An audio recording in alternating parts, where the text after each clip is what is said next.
जय हिंद बच्चों, कक्षा 7वीं की हिंदी की पाठ्य पुस्तिका 11वीं हिंदी पाठमाला के चौथे पाठ गुली डंडा में आप सभी बच्चों का स्वागत है। बच्चों, आपके इस पाठ का शीर्षक है गुली डंडा और यह पाठ जो है, यह कहानी जो है, यह प्रेमचंद जी द्वारा रचित है। बच्चों, यह जो कहानी है वह बचपन की स्मृतियों मतलब बचपन की यादों का स्मरण कराती है। स्मरण मतलब याद दिलाती है।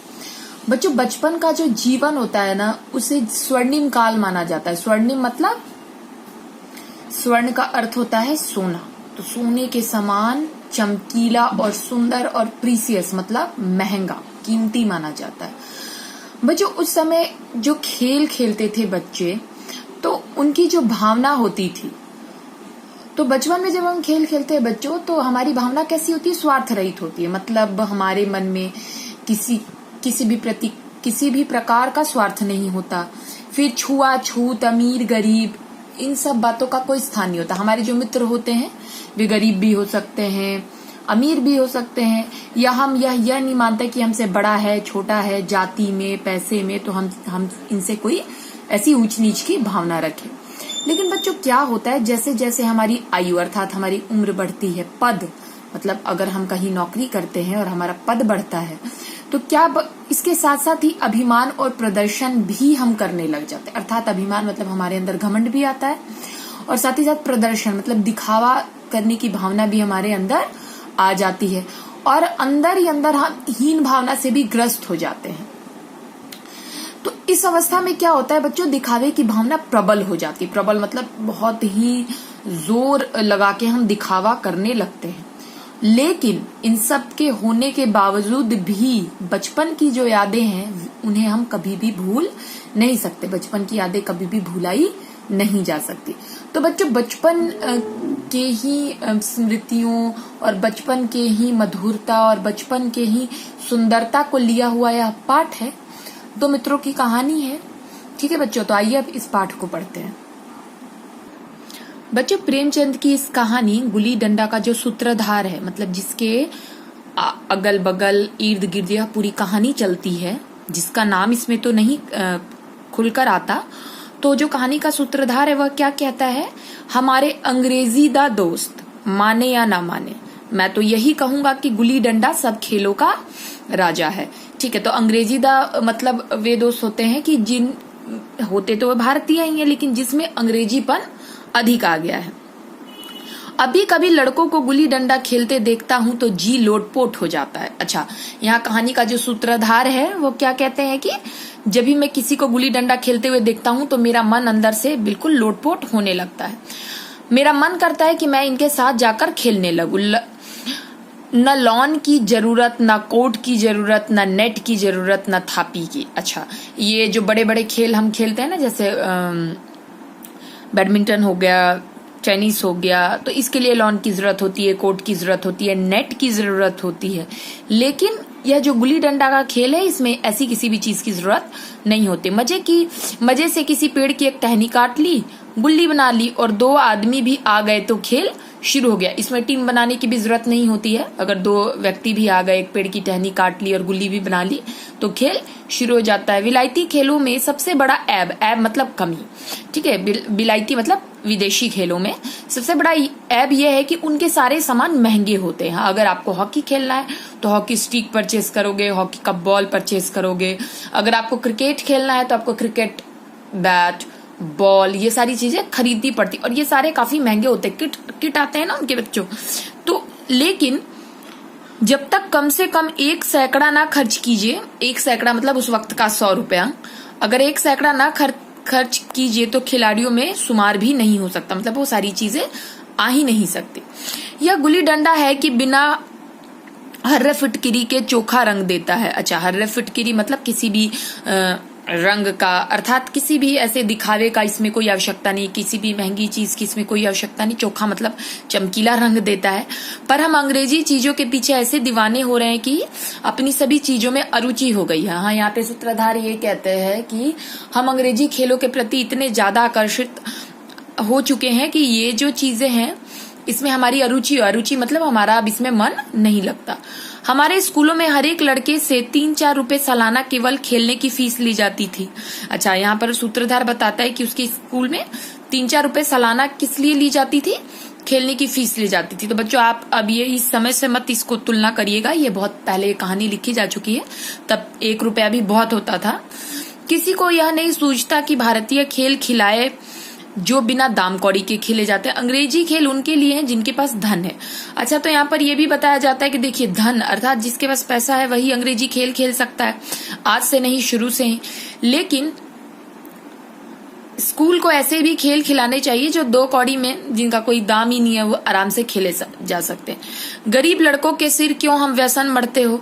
मतलब गरीब, ये कहते हैं कि भाई गरीब जो बच्चे हैं, उनके जो गार्जियन है जो इतने पैसे नहीं दे सकते, तो उनपे अंग्रेजी खेलों को मरने की कोई आवश्यकता नहीं है। ठीक है, गुल्ली से आंख फूट जाने का भय रहता है, तो क्या हुआ? क्रिकेट से सर फूट जाने का, तिल्ली फट जाने का, टांग टूट जाने का भय नहीं रहता। अच्छा, बहुत लोग कहते हैं कि भाई गिल्ली नहीं खेल सकते क्योंकि जो गिल्ली होती है वो काफी पैनी होती है। पैनी मतलब थोड़ी वो नुकीली सी, तो उसे आंखों में चोट लगने का भय रहता है। तो सूत्रधार कहता है कि तो क्या क्रिकेट से सिर नहीं फूट सकता? तिल्ली फट सकती है, टांगे टूट सकती है, इसका भी तो भय रहता है। अगर हमारे माथे में गुल्ली का दाग आज तक बना हुआ है, तो हमारे कई दोस्त ऐसे भी हैं जो थापी को बैसाखी से बदल बैठे। तो यहाँ पर वो कहता है कि कोई बात नहीं, अगर हमारे माथे पर गुल्ली के लगने का अगर निशान भी है तो कोई फर्क नहीं पड़ता ना। अगर किसी और को किसी भी, अगर मेरा अंग्रेजी दोस्त है, अंग्रेजी दा दोस्त मतलब जो भारतीय है लेकिन उसमें अंग्रेजीपन ज्यादा है, तो अगर उसे भी किसी बड़े महंगे खेल का अगर चोट है तो वो बदल दे मेरे से। खैर, अपनी अपनी रुचि है। फिर कहता है कि कोई बात नहीं, सब अपना अपना रुचि है। रुचि मतलब हमारा इंटरेस्ट। मुझे गुल्ली ही सब खेलों में अच्छी लगती है। बचपन की मीठी स्मृतियों में गुल्ली ही सबसे मीठी है। अच्छा, वो कहते हैं कि सब, अच्छा आप बच्चों, आप लोगों ने भी जो, खैर अभी तो आप लोग छोटे ही हैं, लेकिन हाँ, इसके पहले जब आप स्कूल नहीं आते थे, आपने दोस्तों के साथ स्कूल के खेलों से अलग जो खेल खेलते हैं उसकी याद बहुत आती है। तो कहते हैं कि यहाँ पर सूत्रधार क्या कहता है कि भाई मेरा तो सबसे पसंदीदा खेल क्या है? गुल्ली है, और मेरे बचपन की मीठी स्मृतियों मतलब अच्छी यादों में गुल्ली सबसे अच्छी याद है। वह प्रातः काल घर से निकल जाना, पेड़ पर चढ़कर टहनियां काटना, गुल्ली डंडे बनाना, वह उत्साह, वह लगन, वह खिलाड़ियों के जमघटे, वह पदना और पदाना, वे लड़ाई झगड़े, वह सरल स्वभाव जिसमें छूआछूत अमीर गरीब का बिल्कुल भेद न रहता था, जिसमें अमीराना चोंचलों की प्रदर्शन के अभिमान की गुंजाइश ही न थी। यह उसी वक्त भूलेगा जब घर वाले बिगड़ रहे हैं, पिताजी चौके पर बैठे वेग से रोटियों पर अपना क्रोध प्रकट कर रहे हैं। अच्छा, वो बताते हैं कि उनको कौन सी यादें आती हैं कि सुबह सवेरे ये लोग क्या करते थे? गुल्ली खेलने के लिए घर से निकल जाते थे। कोई पेड़ों पे चढ़ता था, टहनियां काटता था, गुल्ली डंडे बनाता था। उत्साह मतलब वह खुशी, वह एकदम जोश भरा रहता था, लगन था। ठीक है, फिर सारे खिलाड़ी जो है सुबह सवेरे अपने घरों से निकल आते थे और जमघट मतलब जमावड़ा लगाते थे। पदना पदाना मतलब खेल का वो नियम होता था, एक डंडे से गुल्ली पर प्रहार करता था, एक उसको पकड़ता था, तो इसमें हार और जीत का एक सिलसिला सा बना रहता था। वे लड़ाई झगड़े, उसमें लड़ाई झगड़े भी होते थे, जब कोई अपनी गलती नहीं मानता था तो लड़ाई झगड़े भी होते थे। लेकिन सबका स्वभाव कैसा होता था? सरल होता था। छुआछूत अमीर गरीब का तो भेद ही नहीं था। अच्छा, यह खेल भी ऐसा था कि इसमें अमीराना मतलब अमीरों के जो चोंचले हैं, प्रदर्शन मतलब दिखावा या घमंड, इन सब चीजों की कोई गुंजाइश मतलब कोई स्थान नहीं था। अच्छा, हम यह भूलते कब थे? जब घर वाले हम पर बिगड़ने लगते थे। जैसे पिताजी हैं, वह खाने बैठे हैं और रोटियों पर अपना क्रोध कर रहे हैं। अम्मा जो है वो दौड़कर द्वार तक जाती है, लेकिन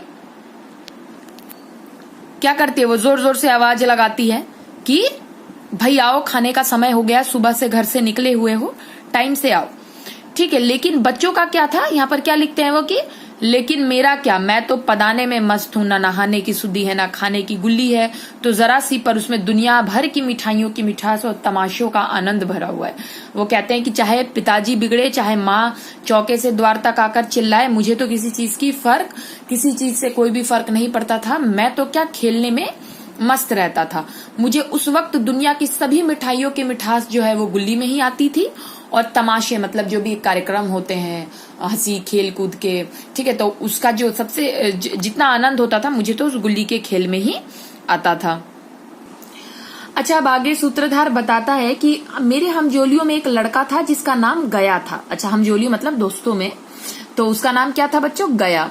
मुझसे 2-3 साल बड़ा था, दुबला लंबा, बंदरों की सी लंबी लंबी पतली पतली उंगलियां थी उसकी, बंदरों की सी चपलता। चपलता मतलब उछल कूद, जैसे बंदर कितने फुर्तीले होते तो वैसी फुर्तीला था। वही झल्लाहट, झल्लाहट मतलब वैसा सा ही गुस्सा। गुल्ली कैसी ही हो, उस पर इस तरह लपकता था जैसे छिपकली कीड़ों पर लपकती है। हाँ, जैसे अगर छिपकली कीड़ों को देख लेती है दीवारों पर तो जैसे उस पर झपट पड़ती है, वैसे ही वो गुल्ली पर झपट जाता था। मालूम नहीं उसके माँ बाप थे या नहीं, कहाँ रहता था, क्या खाता था। अच्छा, अब यहाँ पर सूत्रधार यह भी बता रहे कि उसे यह भी नहीं पता कि उस गया नाम के लड़के की कोई माँ बाप थे, कहाँ रहता था, क्या खाता था, लेकिन वह इनकी दोस्तों में वो था जिसके साथ ये गुल्ली खेलते थे और इनको बड़ा आनंद आता था। उसके घर का और उसके माँ बाप का सूत्रधार को कोई पता नहीं था, ठीक है, लेकिन वो क्या कहता था कि यह जो दोस्त था, गया जो था, ये इनके गुल्ली क्लब का चैंपियन था। मतलब इसके समान गुल्ली, इसके जैसा अच्छा गुल्ली कोई नहीं खेलता था।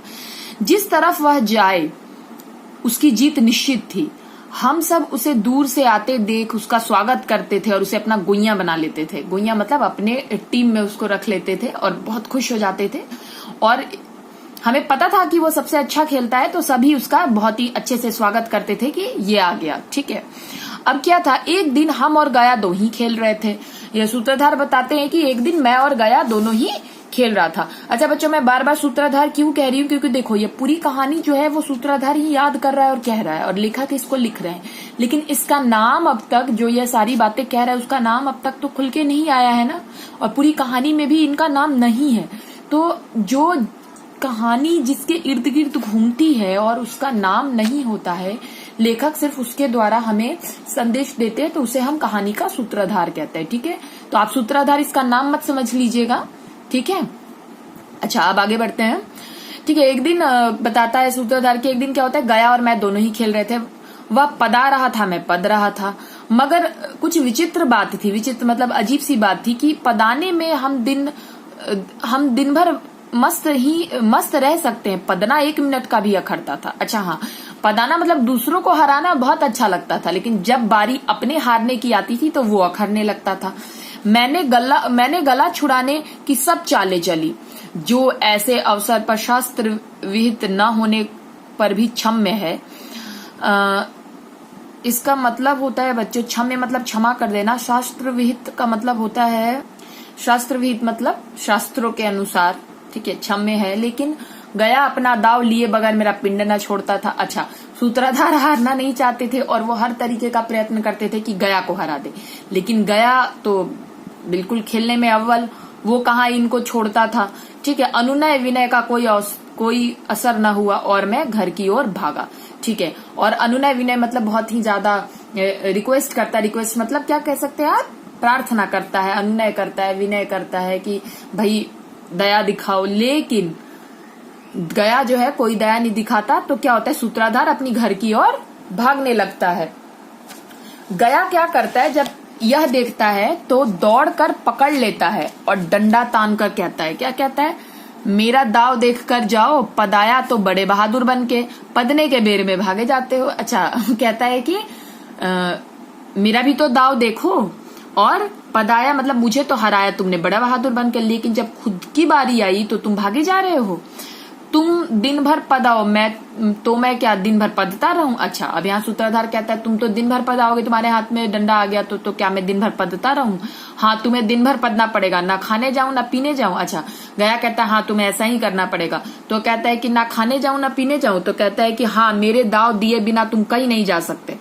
तो फिर सूत्रधार कहता है मैं क्या तुम्हारा गुलाम हूं। तो गया कहता है हाँ तुम मेरे गुलाम हो, मैं घर जाता हूँ, देखो मेरा क्या कर लेते हो तुम। घर कैसे जाओगे, कोई दिल लगी है, दाव दिया है तो दाव जरूर लेंगे। अच्छा, वो कहता है कि क्या तुम दिल लगी मतलब मजाक कर रहे हो यहाँ पर, जब मैंने तुमको दाव दिया है तो तुम भी मुझे दाव दोगे। अच्छा, कल मैं तुम्हें अमरूद खिलाया था वह लौटा दो। अच्छा, अब यहाँ पर सूत्रधार क्या कहता है, लोभ लालच का काम शुरू, कि मैंने तुमको कल अमरूद जो खिलाया था गया वापस लौटा दो। तो गया कहता है वह तो मेरे पेट में चला गया, निकालो पेट से, तुमने क्यों खाया मेरा अमरूद। तो कहता है अमरूद तुमने दिया तब मैंने खाया, मैं तो तुमसे मांगने तो नहीं गया था ना, जब तक मेरा अमरूद न दोगे मैं दाव न दूंगा। क्योंकि सूत्रधार को पता था कि अगर गया ने खेलना शुरू किया तब तो वो हारता ही रहेगा। इसलिए वो क्या कहता है कि पहले जब तक तुम मेरा अमरूद ना दोगे तब तक मैं तुम्हारे साथ नहीं खेलूंगा। अच्छा, मैं समझता था। अच्छा, सूत्रधार को क्या लगता था कि सारा न्याय जो है, मतलब सब कुछ जो है पलड़ा मेरी तरफ भारी है, न्याय मेरी तरफ है। आखिर मैंने किसी स्वार्थ से ही अमरूद खिलाया होगा। कौन निस्वार्थ किसी के साथ सुलूक करता है। अच्छा, यहाँ पर सूत्रधार को याद आता है कि हाँ, क्योंकि गया खेलने में बहुत ज्यादा अव्वल था, तो इसलिए वो कहते हैं कि हो सकता है कि मैंने स्वार्थ, मतलब अपने स्वार्थ की पूर्ति के लिए उसका अमरूद खिलाया होगा। कौन निस्वार्थ भाव से किसी के साथ ऐसा सलूक करता है। भिक्षा तक तो स्वार्थ के लिए दिए जाते हैं। हाँ, बिल्कुल सही। भिक्षा मतलब भीख भी तो हम गरीबों को क्यों देते हैं, क्योंकि हमें पता होता है कि वो हमें दुआएं देंगे। ठीक है, जब गया ने अमरूद खाया तो फिर उसे मुझसे दाव लेने का अधिकार है। रिश्वत देकर तो लोग खून पचा जाते हैं। अच्छा, यहाँ पर जो प्रेमचंद जी है वो क्या बता रहे हैं कि पैसे देकर, लोग लालच देकर, घूस देकर तो लोग खून तक पचा जाते हैं। मतलब बड़ा से बड़ा अपराध करने वाला भी पैसे देकर क्या हो जाता है बच्चों, बच जाता है।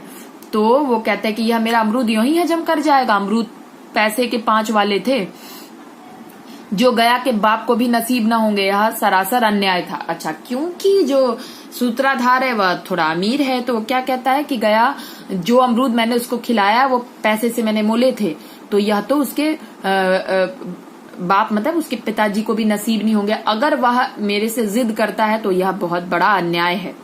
तो गया क्या करता है, इतनी बातें जब वो सोचता है सूत्रधार और कहता है, तो वह उसको अपनी तरफ खींचता है और कहता है मेरा दाव देकर जाओ, अमरूद समरूद मैं नहीं जानता। अच्छा, गया कहता है कि वो अमरूद की बातें मैं नहीं जानता, दाव अगर मैंने तुमको दिया था तो तुम दाव देकर जाओ। मुझ पर न्याय का बल था, वहां न्याय पर डटा हुआ था। अच्छा, यहाँ पर सूत्रधार कहता है कि भाई मैंने उसको अमरूद खिलाया था, तो मेरे पास तो वो था कि मैंने उसको घूस दिया है, और वह तो अन्याय पर डटा हुआ था। मैंने हाथ छुड़ाकर भागना चाहता था पर वो मुझे जाने नहीं देता था। मैंने गाली दी तो उसने और कड़ी गाली दी, और गाली नहीं दो एक चाटा भी जमा दिया। अच्छा, इन्होंने गाली दी सूत्रधार ने, तो उसने एक और गाली दी और एक थप्पड़ भी लगा दिया। ठीक है, मैं रोने लगा। गया मेरे इस अस्त्र का मुकाबला न कर सका। अच्छा, हाँ, अस्त्र मतलब यह रोने वाला जो हथियार था, इसका मुकाबला गया नहीं कर सका। भागा, वो भाग गया। मैंने तुरंत आंसू पोंछ डाले, डंडे की चोट को भूल गया और हंसता हुआ घर जा पहुंचा। मैं थानेदार का लड़का था और वह एक और नीच जात के लौंडे के हाथों पिट गया। अच्छा, जो गया था वो नीची जाति का था और ये किसके पुत्र थे, ये थानेदार के पुत्र थे। ठीक है, वह मुझसे उस समय भी अपमानजनक मालूम हुआ, लेकिन घर में किसी से शिकायत न की। अच्छा, यहाँ सूत्रधार कहता है कि मुझे तो बड़ा अपमानजनक महसूस हुआ, मतलब मुझे लगा मेरी तो बेइज्जती हो गई, लेकिन मैंने घर पर किसी से इसकी शिकायत न की। तो ये था कहानी का पहला भाग। अब पढ़ते हैं कहानी का दूसरा भाग। अच्छा, क्योंकि ये थानेदार का लड़का था सूत्रधार इस कहानी का, तो कहता है कि पिताजी का तबादला हो गया, मतलब ट्रांसफर हो गया, जगह बदल दी गई उनकी। तो यह जो लड़का है वो दूसरी दुनिया को देखने की जो खुशी थी, तो वो अपने हमजोलियों से बिछुड़ जाने का उसको दुख बिल्कुल न हुआ। हमजोलियां मतलब अपने दोस्तों जो यहाँ दोस्त बने थे, उससे बिछड़ जाने का उनको बिल्कुल दुख न हुआ।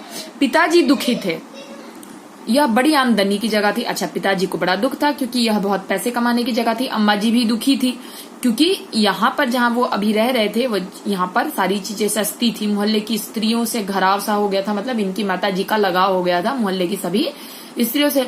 लेकिन मैं खुशी के मारे फूला ना समाता था, लड़कों से जिट उड़ा रहा था। वहाँ ऐसे घर थोड़े होते हैं, ऐसे ऊंचे ऊंचे घर हैं, आसमान से बातें करते। अच्छा, मैं तो यहाँ पर बातें उड़ा रहा था, तारीफें कर रहा था कि यहाँ जैसे घर थोड़ी है, हम जहाँ जा रहे हैं वहां पर तो ऊंचे ऊंचे घर है जो आसमान से बातें करते हैं। मतलब आसमान से बातें करना तो मुहावरा है बच्चों।